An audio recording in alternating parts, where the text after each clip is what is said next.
Okay, I'm really so glad that you're all here today. Right now it's nighttime where I am, but it seems like it's morning in Singapore and it's even later for John.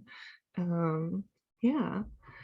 So as you know, I'm Jennifer and I'm the life coach for introverts. I'm on a mission to make the world more introverted. And as I host this workshop today, I want to break the stereotype that an introvert would probably be really stressed right now. But I have to admit, I wasn't always that way. But today I'm not stressed, even though I've never hosted a workshop before. And showing up online wasn't always this way for me. So we rewind to a year ago. It took me like 1 to 2 hours just to do a 1 minute Instagram video. And it was because I was so worried and I just assumed that that was how it's going to be, no matter how much I believed in what I had to say. I always thought, someone else, someone who's louder, someone who's more energetic, or someone who's more extroverted could just share my message better than me. And it started to get better when I decided to stop thinking and just start posting. And that was kind of the first times when I really realized how much our thoughts affect our feelings. Because when I didn't have time to think about other people or what they thought about me or how they could do better than me, I felt better. And as I felt better, I felt more confident and charismatic, like you see today. And that led me to decide it's okay to do things like take this pause to process in front of other people. It's okay if I lose my train of thought, and it's okay to post first and only do one take with no edits. And ever since I started to embrace all of that introvertedness, I met so many people that I wish I'd known all my life. Recently, I was on a podcast and I asked for a part not to be edited out because I wanted to normalize how some of us need time to process. And a dear friend who listened to it wrote to me, "Nobody ever taught me that that was okay." There were so many times I tried to race through explanations so that I don't look stupid at work, but I didn't realize that I just needed to think. So that's why I'm here today to coach introverts who wish they were confident, charismatic, and in charge of their lives to do something about it. Because we can all decide for ourselves and make it happen without being a fake extrovert. And at the end of the day, being confident and charismatic doesn't have anything to do with being introverted or extroverted. It's about being real and deciding what our wants and needs are, and then asking or setting the boundaries for it. And one of the ways that I have worked up to all of that is through mindset work. So that said, today I'll be leading a really organic, laid back workshop on it. I'm actually just going to take you to through an actual live demo. So I made this agenda just to provide some rough structure, but what you're getting today is not a specific process or framework. It's all very come as you are, because realistically, I think that's the best way for you to learn how to self-coach, is to figure out what works best for you. Okay, let's see. Since I'm allowing all of you to have your video off, I hope you drop whatever you're thinking in the chat, and I'm going to dive in now. So when I first started self-coaching, I was kind of like this wilted plant. Like if you just told me, "Jennifer, you need to do some self-coaching," I would flop down like this. And it just was so hard for me. And it took so much trial and error, but after doing it for like 9 months now, sometimes I self-coach for fun. And I know that sounds really geeky, but when I self-coach for fun, I can play around with my thoughts and see what grows from it, because sometimes I'll choose a thought and it's not really working for me. And if I play around with it, I find one that's better. So to recap, self-coaching is a mindset tool, and it's an active process of changing our thoughts to create certain feelings.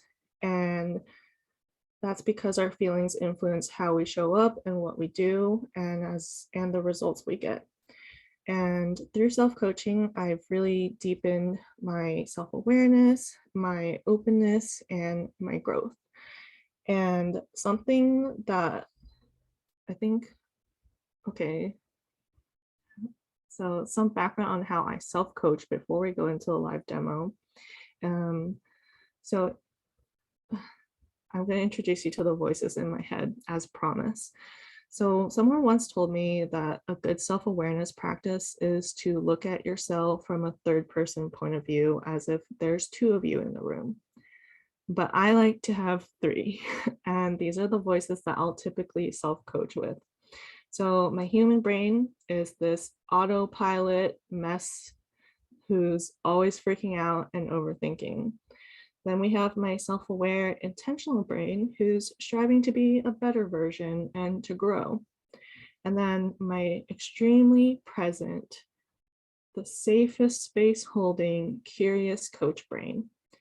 And most of the time, like these three voices are enough, but there are a few more that I have to acknowledge. So my human brain is highly influenced by these other voices. And there's a few others too, but these four are the most prominent. So there's my inner critic monster, and then there's judgmental Jen. And sometimes these can be similar, but the difference is the inner critic monster is just like outside voices that I've adopted, but judgmental Jen is not only does she judge me, she judges other people too. And she's the one who wakes me up in the middle of the night and it's like, oh, that thing you said to your boss 7 hours ago was really dumb. There's baby Jen. She loves to play. This is her eating French fries. She doesn't want an adult. And then we have the mothership, which I used to think was my mom, but as I have developed a better relationship with my mom, I don't think it's fair to say it's her because she's not this voice anymore. And if any of these voices are at play, my self-coaching game changes a little bit. And I'll do my best to introduce them when we get into the live demo. So the next piece of background that you need is the CTFAR model. And this was created by Brooke Castillo of the Life Coach School. And I do think that we kind of have to believe in this structure in order for self-coaching to work, especially the part where thoughts produce feelings. Because if you don't think your thoughts create your feelings, then no amount of self-coaching is going to help you. And while we're here, when I was first introduced to this model where C stands for circumstance, that's neutral things like facts, like Jennifer had 40 signups to this workshop, and thoughts like that's a lot of people. And then, well, let's say that's a lot of people, I'm scared. And so I felt scared, and then action, I kind of wanted to cancel it at some point, and then results that would have meant no workshop. So in life, it kind of goes in this order, but what I want to share is that when we're doing the model in self-coaching, we don't have to do that in order. There was one time I was spitting about going on vacation, and my business coach suggested doing it in reverse, and it broke my brain. That's when it clicked for me. So, if you happen to be someone with slightly perfectionistic tendencies, star student, likes to do things in order, you don't have to for this. Okay, so yeah, now I'm going to go into the live demo, and I wasn't sure if I wanted to share what I'm about to share, but I'm going to do it. All right. Are there any questions so far? Am I going too fast for anyone? Let me know in the chat.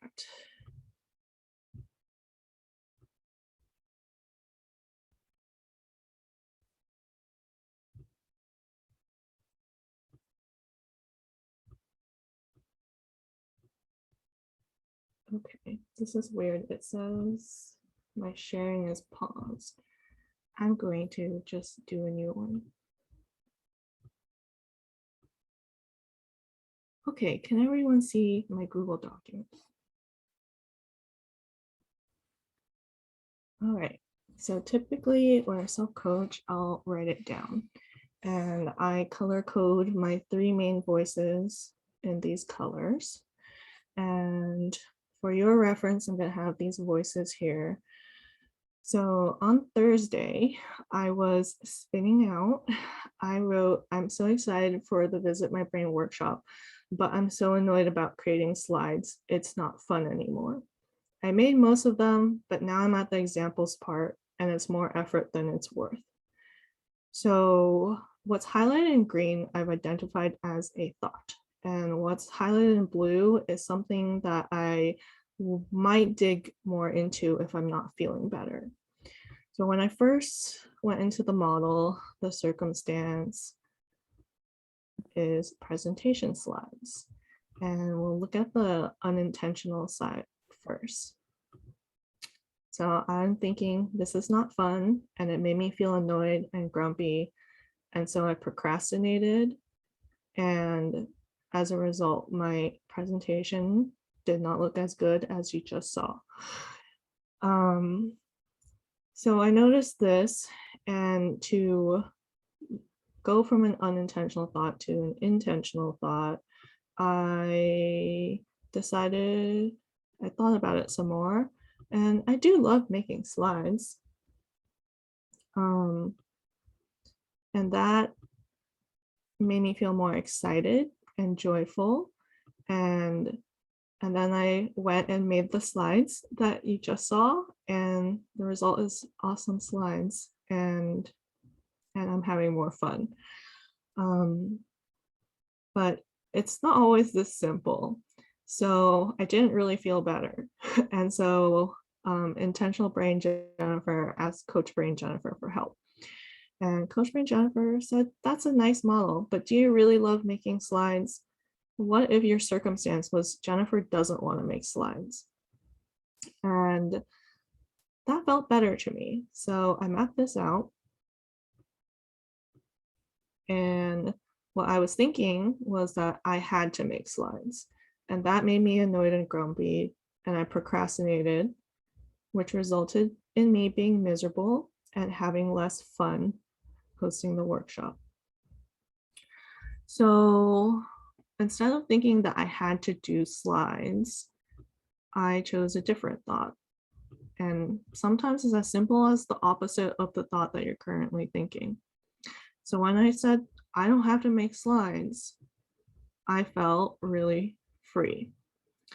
And so then I came up with another solution, and it was that I decided I'll just do this live demo in the Google Doc.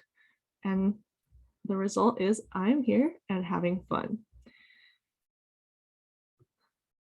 And I thought that was it, but then my human brain started freaking out like 2 minutes later. It's like, okay, but if I show this example, people will know that I didn't put that much effort into this workshop.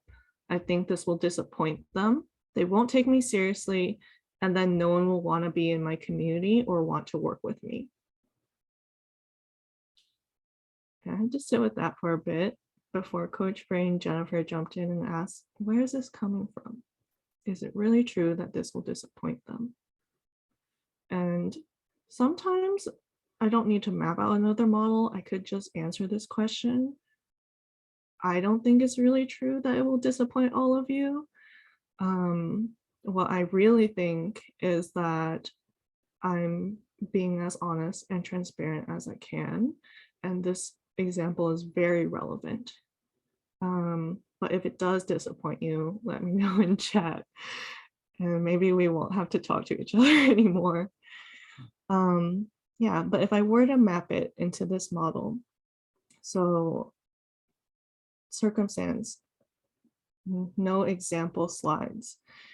If people know, they'll be disappointed and won't trust me. And that makes me feel incompetent when I think that. And then I mope and I worry. And then I show up as a really, really sad person, not confident, not charismatic, nothing that I intend to be doesn't line up with my values, right? So what kind of thought could I replace this one with? So how I got here was I decided that me being me helps people. And that made me feel confident and excited. And the actions I did, sometimes I mix these up, actions and results, but if I'm having fun, I show up as my best self. If I show up as my best self, I have fun. I find these two specifically to be interchangeable, even though the two in the unintentional model might not be. So yeah, that's where we're at. That's my example. And right now I actually didn't prepare any other ones. And I want to ask you what's on your mind and leave something in the chat for me. And I will come up with something similar that I have been through. And I will create an example out of it right in front of you. But I won't ask you to be on the spot and share your own personal life and stories. So yeah, what is something you're going through right now that maybe you feel alone in? Because I'll also prove that you're not the only one.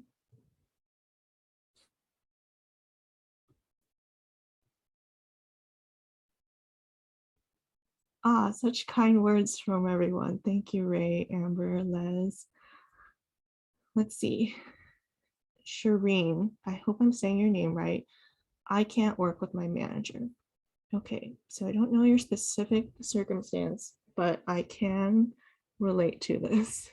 Let me see.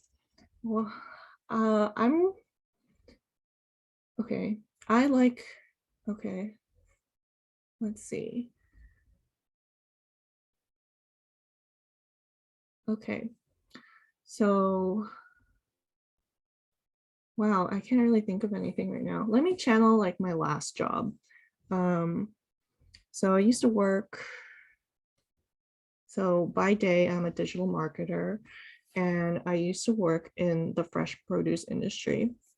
And it was for a produce distributor, and it wasn't my manager that I couldn't work with, but we had to partner, marketing always had to partner with sales. So I didn't like the sales manager. Let's see, what's a specific story?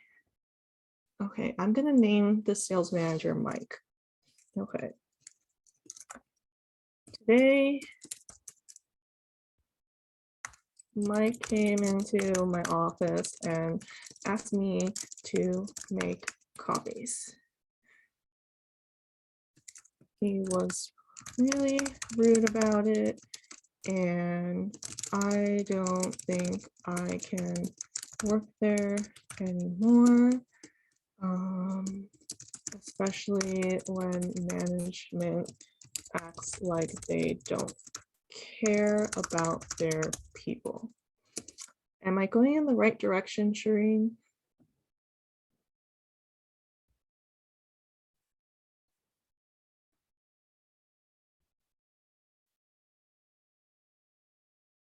Okay.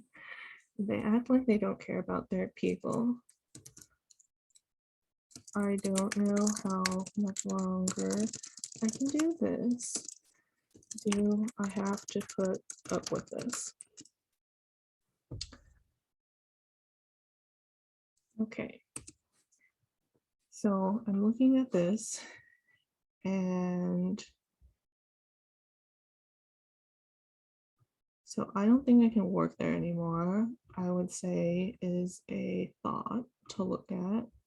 Oops.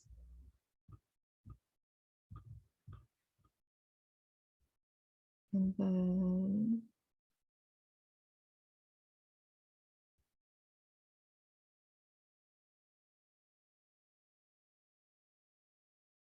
Yeah, let's try this in a CTFAR model. Okay, so here's another tip from me. At first, unintentional and intentional really didn't vibe with me. It made me feel bad because I'm an intentional person. I don't have unintentional thoughts. Um, so I started calling it human or autopilot thoughts, and then intentional was a better version of me because I was stubborn and stuck on the idea that I'm always intentional.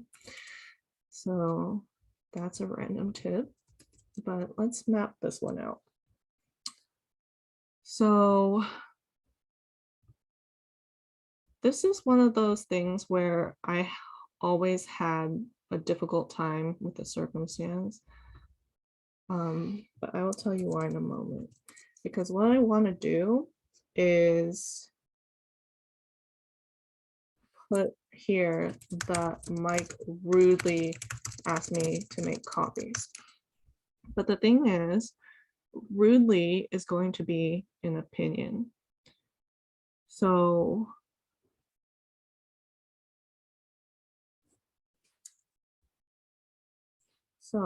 Mike asked me to make copies. This is the cleanest circumstance you can have. And then he was rude also goes in your thought. And so when you think someone is rude, what are you feeling? Can you want to relate to this? What do you feel? Ooh, Ray is angry in caps. Annoyed in caps. Okay. And then what do you think you do when you're angry or you're annoyed?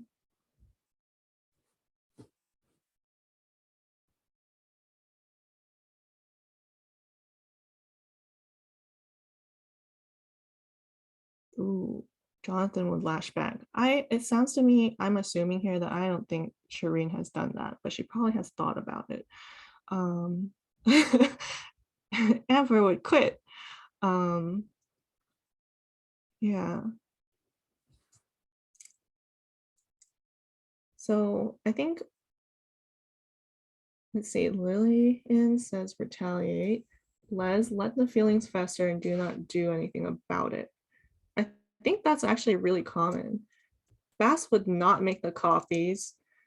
Zurhairi, I think I'm getting your name right. Passive aggressiveness, perhaps giving subpar work.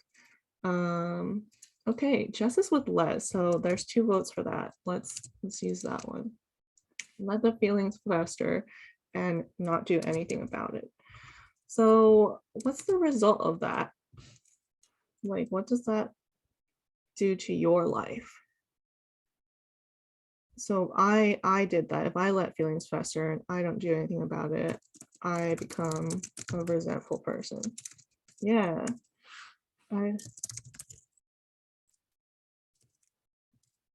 And yeah. So instead of feeling angry or annoyed, what do you want to feel instead?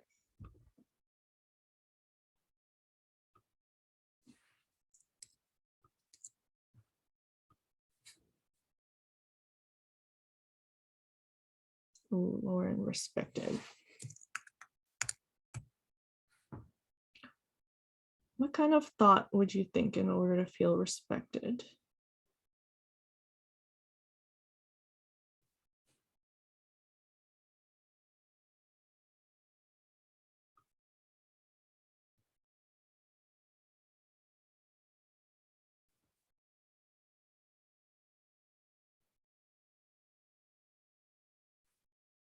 Ooh, let's add appreciate for my work from Tiffany.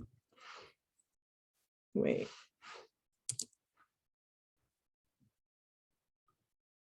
Ooh, okay, Leslie, I'm gonna save your suggestion for later.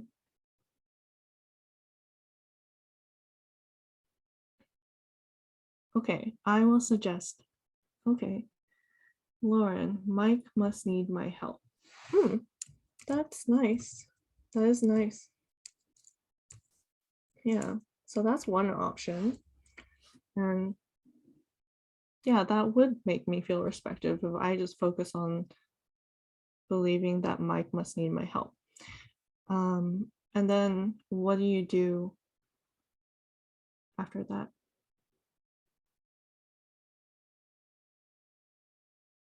What's your action?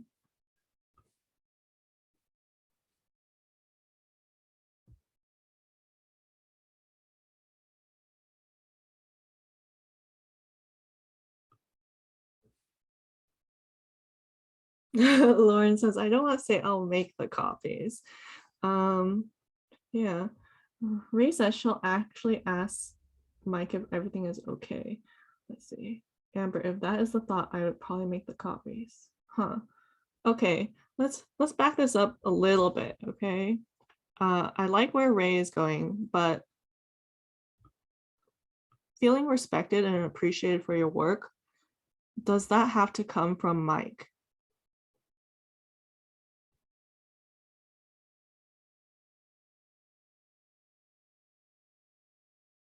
I just want to point out that there's self-respect and self-appreciation.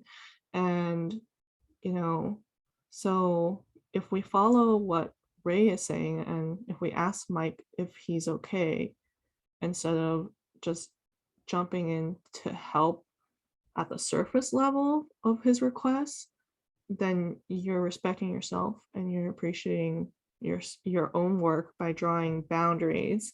Um, yeah, this is a tough example for me because personally I feel that women end up with a lot of housekeeping work in the office, and so I make it a thing that I don't do this type of work without making it clear that they're asking me for a favor, especially if it's not part of my job description. I don't mean to say that admin work isn't valuable, but if it's out of your job description and also out of his, why is he asking you to do that task for him? Yeah. So Ray says, I respect myself. I would help Mike if he knew why he was asking me. Perhaps there's a lot going on his plate and he was just feeling overwhelmed. Yeah.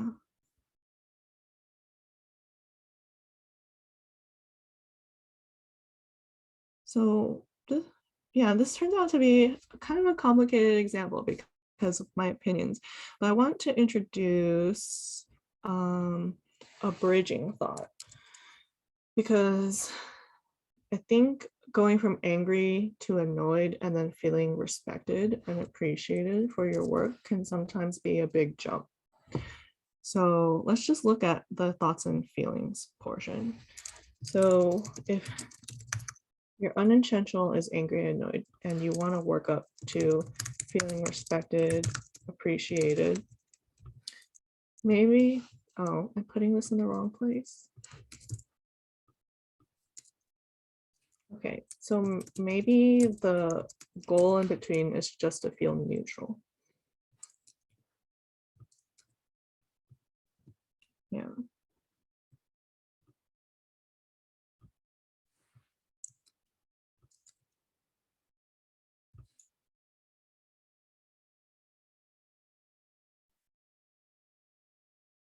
Let's see. Victoria says, depending on the environment in the office as a whole and the management relationship status, it might be necessary just to make the copies and allow myself to mentally make an emotional barrier. Yeah. So I think in this bridging thought, your action is make the copies. And your thought is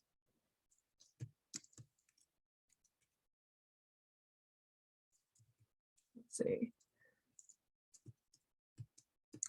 The oh, yeah. So your thought is maybe you want to keep the piece. That's just personally what I would think, you know. Mike asked me to make the copies. I want to keep the piece, so I feel neutral about it and I make the copies. And then maybe after doing that a few times, I can upgrade my thoughts to Mike must need my help, or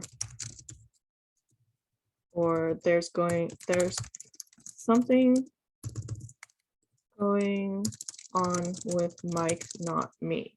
So yeah, I think in the angry, annoyed, there's definitely taking it personally, right? Like it means something about you that he's asking you.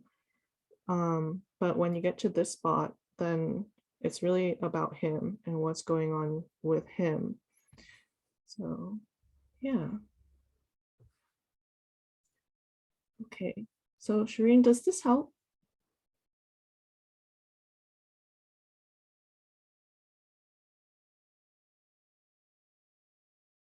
Hmm. Okay. Yeah. I think, yeah, I wanted to try this out, but I think it's definitely difficult, especially that it doesn't have anyone's specific situation, but I do think you can all relate. And yes, this is easier said than done. So I'm not telling you that you're going to even get from angry and annoyed to neutral in one go. But if you know this thought and you can catch yourself thinking he was rude and replacing it with I want to keep the peace, if you keep practicing that over time, you're going to rewire your brain to start thinking this. And then when you start to feel neutral, then you can work towards even better feelings. All of that said, if your workplace is really toxic, I firmly believe that a toxic work environment will change you before you can change it. And if you agree with me, you might want to consider finding your way out. Yeah, I don't think, as personally as a coach, I don't think I would coach anyone into staying. I would coach my clients into being able to manage that so that they have enough energy to find another job. Ray asks, what if we were angry at Mike because he reminds us about someone else like him that's caused us resentment in the past? Do we need to work on the previous thought with that previous person? No, you don't. So you are going to know yourself best, you know? So if we look at like the original brain dump and just jumping to conclusions, maybe that is baby Jen. There have definitely been times in my childhood where I'm told or asked to do things where I just don't understand it. And so if that's the root cause of your thoughts, then that's an option to dig into. Thank you for that question, right? Yeah. So yeah, I'd like to, yeah, I'm gonna just, how do I want to put this? Everything looks simpler in self-coaching than it does in real life. Just know that. But the more you do this, the more you're going to see yourself kind of almost naturally start to hit pause when you start spinning out. And that first step is already going to make you feel better because you're not jumping to conclusions, you're not trying to solve everything right away. When you slow down, no matter how difficult it is, you will, well, I don't want to guarantee it, but it's gonna feel awkward at first, but you will feel better. Yeah. Amber asks, how can we believe more of the intentional thoughts? Sometimes I write my T lines and it almost feels like a stretch to believe the intentional thought.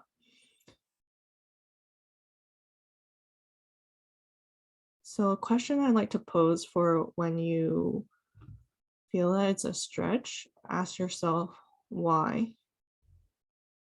And if you need more than one bridging thought, do that. Give yourself more steps. Yeah. Is there a specific thought that feels like a stretch for you that you would like to create bridging thoughts for?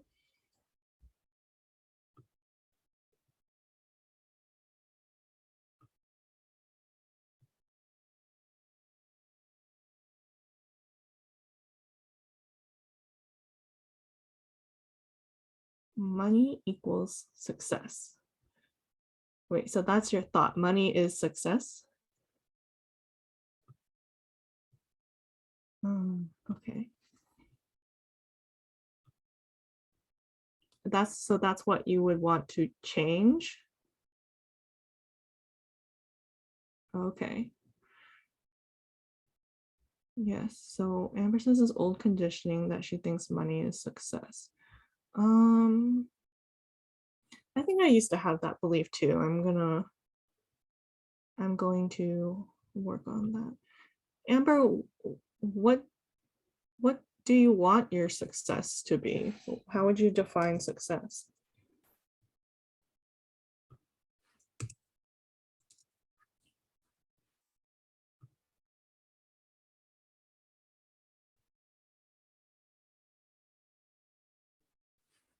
Success is having great relationships, great lifestyle, having meaningful experiences.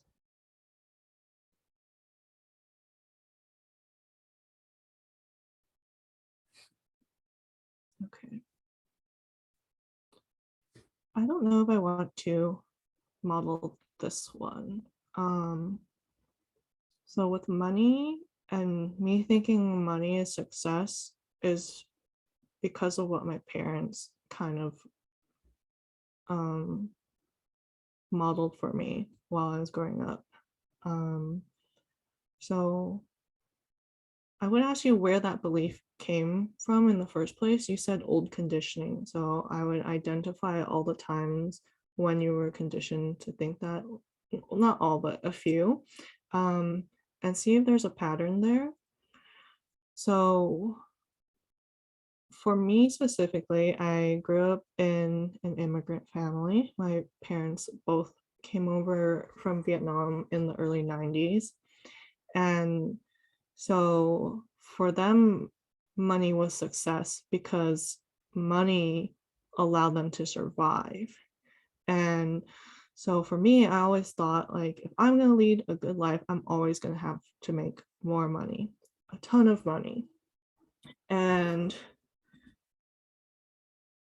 it didn't really make me feel good. So for me, I kind of made like quiet rebellions all along the way. School worked out really well for me, like that system, I just was naturally good at it. And I got into a good college, but then I just quietly sabotaged my money making ability because there's this creative part of me that didn't want to pursue like finance or being a doctor or being a lawyer or whatever else people think would make money. So yeah, I wonder, Amber, if when you think money is success, if you have instances where you self-sabotage yourself from making more money. And yeah, I would kind of dig into the why behind that too. Um, Yeah, this is an interesting one because Amber is actively aware that she doesn't want to think this. Um, yeah,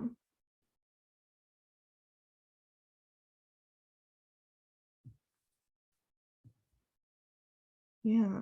Okay, would anyone else like to work through any situations or experiences?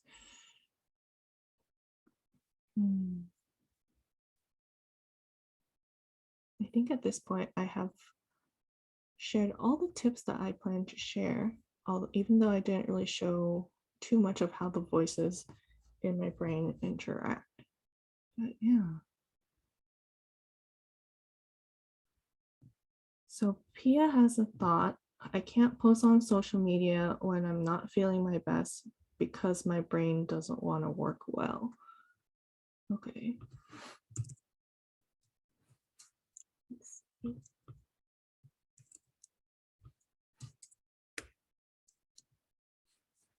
Could you tell me more?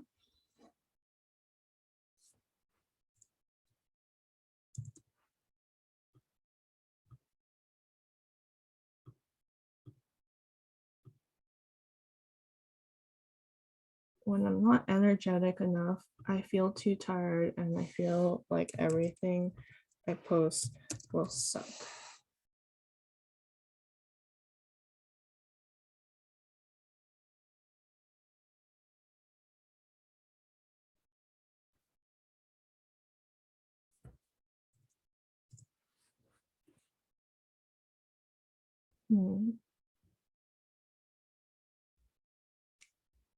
So for me, I don't know if this is a great solution for everyone, but if I'm not energetic enough, I just don't post.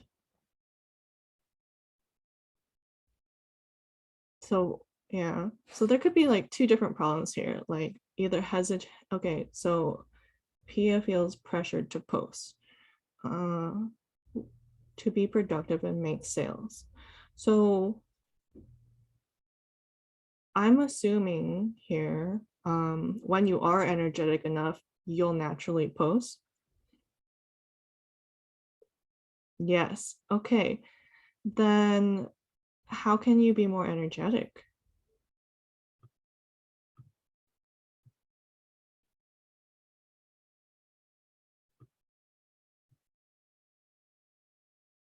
More rest, eat better. Are you doing those things?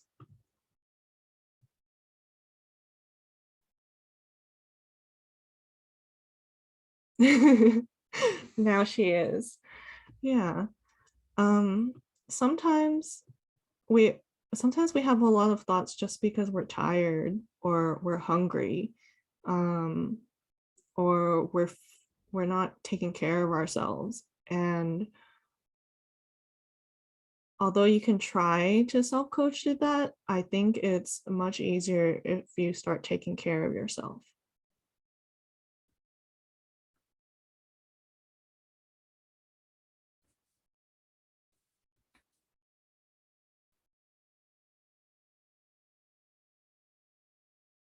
Awesome. I hope you try that out then. Do you have any resistance towards resting more or taking care of yourself?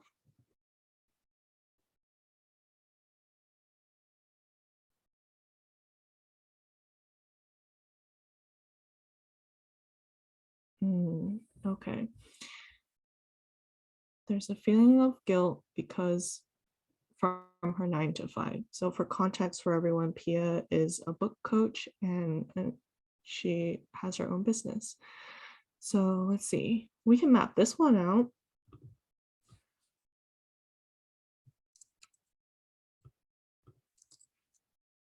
So just to add more context, if I'm not posting, then I'm not productive.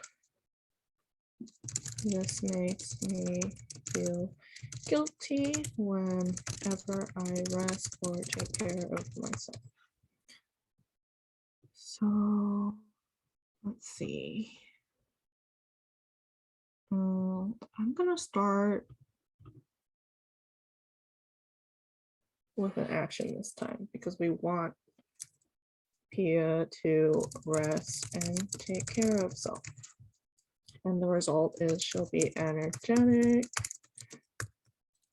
and naturally show up to sell on social media.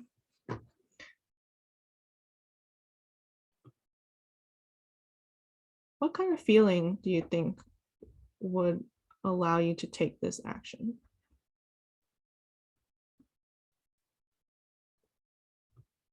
Energized, joyful, and inspired. So what kind of thought do you want to, oh, what did I just do? What kind of thought would you think in order to create these feelings?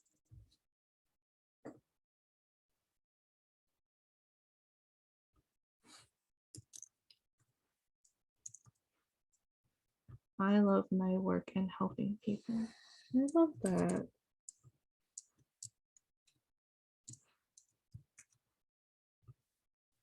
Yeah. Let's see. I guess the circumstance is, I don't know, it can be work, it can be social media.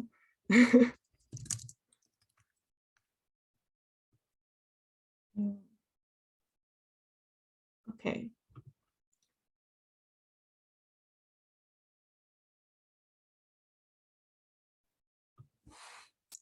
So before the feeling is guilty,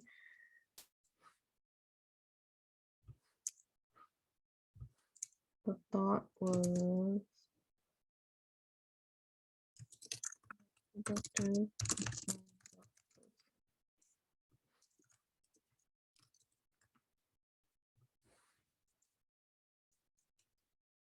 So it looks like you kind of just stressed out about not posting, felt more tired. And the result was that an entrepreneur. No post, an entrepreneur. It could be a lot of things, like whatever works for you, but I like to kind of push it sometimes. So do you need a bridging thought to get to here? I'm asking this already knowing that Pia does love her work and she loves to help people. I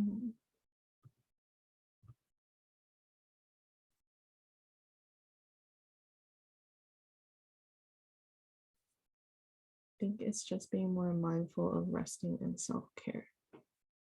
Okay, well, maybe we can have bridging actions then. What do you normally do when you feel stressed? Sleep. Oh, sleep too much. Okay, so what's a small step you can take to sleep a little less?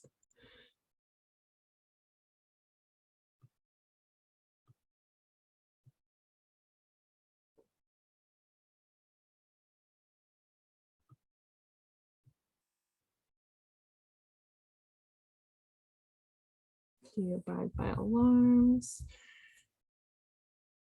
Okay, yeah, you know yourself. Do you ever, I'm curious because this is something I do when I'm stressed. I think I have to do all the things to take care of myself. And so if I'm eating well, I'm like, oh, but I'm still not sleeping well.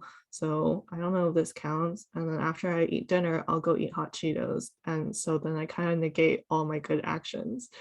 Um,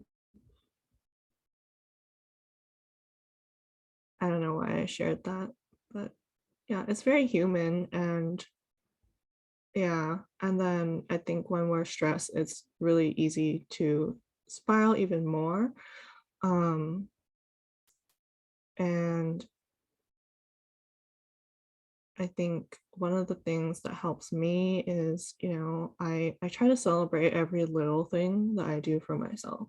Like we all, I hope we all have good dental hygiene and brush our teeth every day. So yeah, just for brushing my teeth, I'm like, good job, Jennifer. And sometimes I think of baby Jen, she would have hated to brush her teeth. Um, yeah.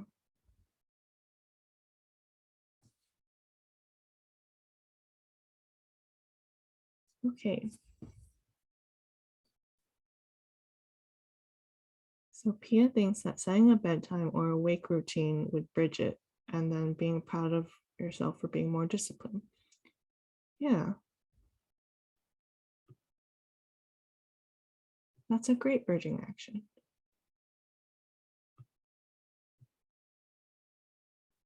Okay, would anyone else like to go over anything else or have any questions?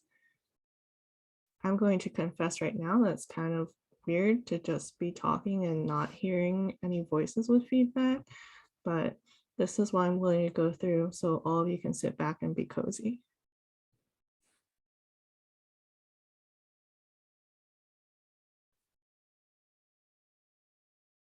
Okay, I'm going to go back to my slides because I made some other ones.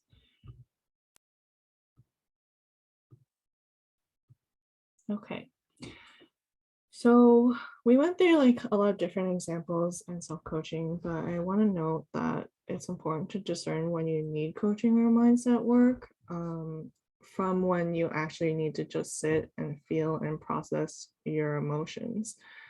I realized one of the reasons that self-coaching was so hard for me was because I was forcing it. And sometimes you don't have to change your thoughts or feelings because they're temporary. If you're not getting enough sleep because you've been working overtime for 3 weeks in a row, give yourself some time to get back to normal. Sometimes it's just a tough season of your life, or you had a bad day, and that's that. If self-coaching is making you feel worse, it's not going to help you. Yeah. So before we go into Q&A, there's one more thing I'd like to share. I truly think that based on my live demo, you can all get started on self-coaching and kind of refining your own way of working on your mindset. But I do want to let you know that you don't have to do it alone. In my 4-month-long one-on-one coaching program, we'll combine self-coaching and getting coached so that you can feel better and get the results that you want in life. I specialize in working with introverts so that they can become confident and charismatic leaders of their lives without being fake extroverts. You can learn more at my website, byjenniferho.com, or just reach out to me directly. And with that, thank you so much for being here. I hope you celebrate yourself for showing up. I hope you celebrate for signing up. All those little things count. And as of today, I hope you have made the decision to work on your mindset and start self-coaching. And if so, I hope you celebrate that as well.